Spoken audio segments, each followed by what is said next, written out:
Hi guys, today we're going to be talking about the first thing where it's actually specifically game related. I mean, I guess the Evolve episode was game related, but not in the same way that this one's going to be about. I finished yesterday the brand new game from Techland called Dying Light, and I need to talk about how I felt about it, why I recommend it, why I don't recommend it, those kind of things right now, because I really enjoyed that game.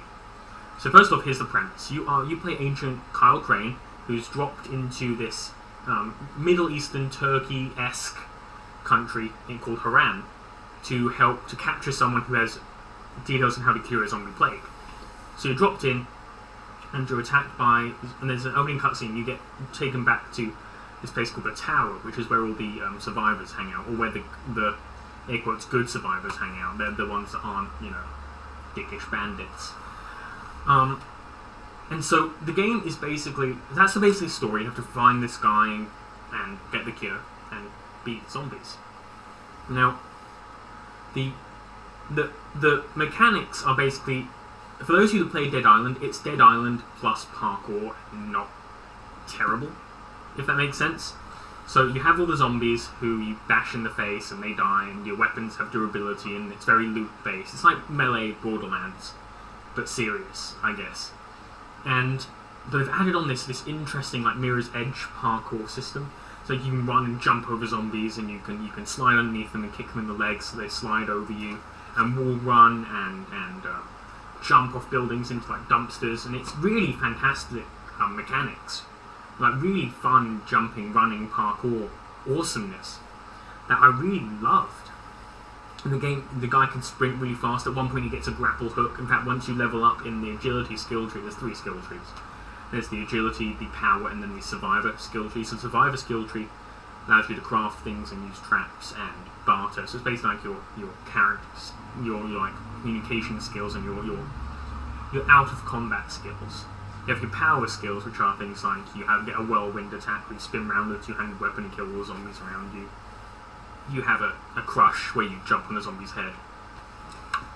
You have you have things like that, and it's so interestingly. I mean, the combat's okay. It's nothing special. It's standard melee combat, but the parkour system really shines because you feel so fast and you're able to travel really quickly, and it's really important because the main mechanic the main challenge of Dying Light is this thing between day and night. So during the daytime, the zombies are there, but they're not really a threat. They're more like a nuisance where you have to avoid to get around things.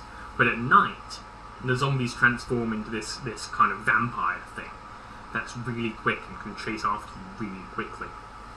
And that's where the parkour is really important, because you have to be so quick and so fast to get away from these guys who can climb after you and jump after you and spit at you. And it's really tense and fearful having to chase after these zombies, or run away from these zombies even. And it's fantastic gameplay that I really enjoyed. However, Dying Light does, and I mean the gameplay's fun, the questing system's fun. There's loads of side quests. I think I played 27 hours and I've only finished 8 side quests. So and that's with me just sticking around, running around from zombies to level up skills. And talking about leveling up skills, there's this very risk versus reward system where if you go out at night, your skill bonuses go up. So instead of getting 10 points for a jump, you get 20. And so you have to be very do I go out at night and risk dying to get these more points? And it's very interesting to balance that out.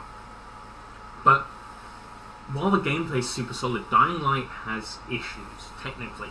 Especially playing on an AMD CPU like I am. I am running it with an FX 8350 CPU, and my graphics card is an R9 280X, a fairly powerful card. I mean, it's not cutting edge, but it should be able to run at 60 FPS on high.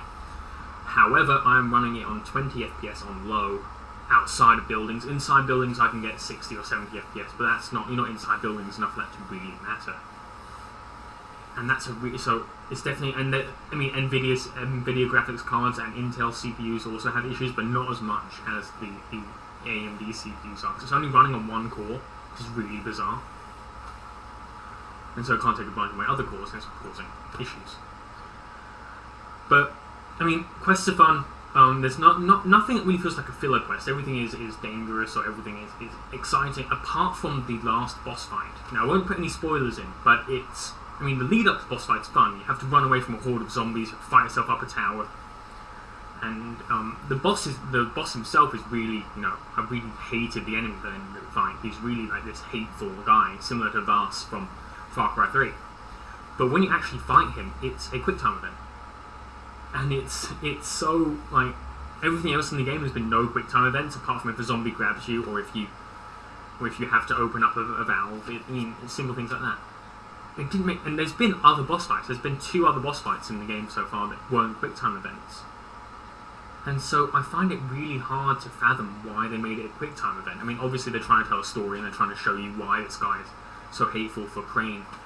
But it felt so out of place, and I wouldn't say it ruined the game for me, because it really didn't. It was just a bit of this fantastic build-up in the finale. So like, you're being chased after by hordes of these zombies, you have to jump over things. At the very end, you jump onto a ladder, and all the zombies are falling down behind you. It's awesome.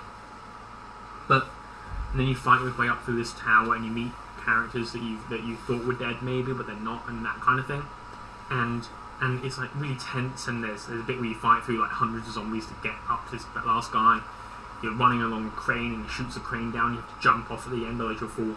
Really cool, tense moments, and then it goes from that into a quick time event. It's like, why did you do that, Techland? It doesn't quite match the rest of the game you built there. Those are my 2 big issues with the game. I wish weapons weren't as flimsy, but they're not too flimsy. I wish that the crafting system was easier. I wish that, or not easier. I wish that you could craft more than one item at once. Like, if I want to make 20 med packs, I have to click the create med pack button 20 times. It's like, why? I understand that they might want it so you can stop the crafting halfway in, but again, it feels a little bit, out of place and backwards. But with that said, I really enjoyed Dying Light. I think if it had come out last year, it would have been my game of the year. I really, really enjoyed Shadow of Mordor, but Dying Light was just fun. Dying Light had a great story, had fantastic I wouldn't say fantastic voice acting, but I really loved the main character. He just seems like a dude, he's not this badass, soldier, like, ranger guy from Shadow of Mordor. He's not like the prototypical male from Call of Duty. He's just a dude that's doing his job. And I really liked him. He was funny, and that stuff, and he was good. And I do think that if Dying Light had come out last year, it would have been my game of the year. So I'm really happy to be starting off this year with Dying Light immediately, because it set my bar for good games this high. And if I can beat another game that hits that bar, I'd be so happy. With that said, I don't recommend picking it up until the optimization issues are fixed, because it's really annoying and total bollocks, so you can't play it properly yet.